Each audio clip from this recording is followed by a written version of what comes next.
I'm Cody Inverso here with ScoreOnAir.com at the Ohio Center for Broadcasting. We have the defensive coordinator of the Columbus Fire here, and what a game there, Coach. What was said there in that halftime when you just kind of dominated that second half?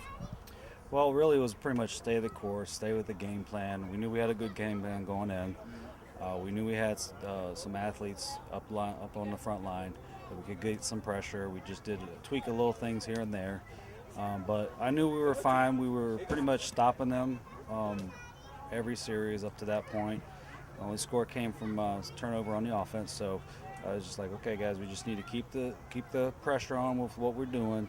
And we should be fine. If we have to adjust from there, we'll make our adjustments. So now there was a lot of turnovers in this game. How were you able to force so many turnovers? And it seemed like you had the War Eagles a little bit rattled on offense.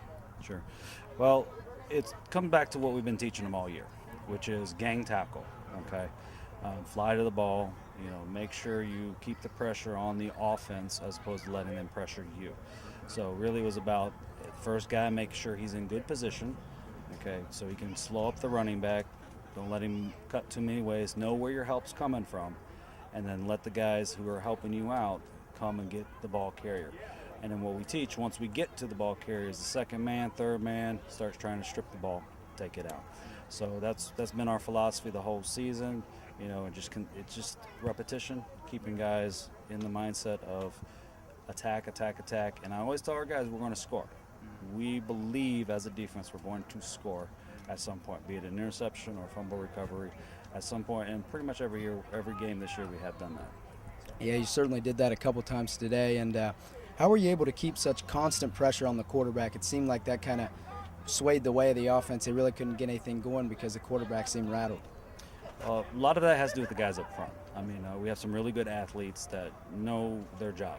They've played on some other levels, so they get the concepts of what we're trying to teach on the defense. And, we just put in a couple stunts and twists here and there just to mess with the blocking scheme of the offense. Did bring some blitzes, to try to, add a little bit of pressure to cause the quarterback to rush, maybe get his eyes off the receivers and down on the rush. So there's just little things here and there that you can do, but most of the brute work was done by the front four. I'm pretty good there, pretty deep, probably about 2 deep there on every position. So even the backups are given, heck to the offensive line. So it's playoff time. Is the week of preparation a little bit different during playoff time than it is during the regular season? Yes, of course. You got to have everything lined up. I mean, you got to be sound football at all times. You don't want to, as a defense, ever give cheap yards or cheap points up to an offense, particularly when you get into playoffs. You're going to face much better offenses, and a lot of times there's not anything surprising as far as what you're doing as a defensive scheme. We've now faced them 3 times, so they knew a lot of what we were doing. So really it's just putting in little tweaks here and there. So you really have to go back and analyze what you're doing as a defense to see if there's anything different you can do versus the offense you're going to be facing. And you have to also expect some new plays. When you get into the playoffs, it's win or go home. So you really have nothing to lose. You're just going to put whoever you can to make whatever play you can in there at that given time. So you really have to do your due diligence and see what adjustments teams are trying out at the end of the season. Those last few games and playoffs, if you can get some film on them and try and see, okay, what's their philosophy and then what are they doing in these formations. So, yeah, you do have to do a little bit of extra work come to playoffs because it's critical. Yeah.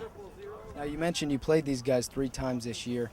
Did that have anything to do with the kind of slow start there in the first quarter? Yeah, they're a great team. They play a lot of other teams, non-conference, and they do really well. I give all credit to War Eagles. They come to play. They, as I told my guys here today, you better come to play or they're going to try and punch you in the mouth. We know a lot of the guys over there. We know they can play football, and if you don't do your job and put them away, then they're going to be around and they're going to make some plays because they do have some athletes. So I do think that had a lot to do with it, because they do, and their defense is really good. I like their defense a lot. They have a lot of good ball players over there. So, my hat's off to them. We've got some pretty good offensive linemen too. We got going there a little bit. you know. But the War Eagles, I tip my hat to them. They've done a really good job over the years. All right, well, thank you, Coach. OCB News, thank you. Congratulations.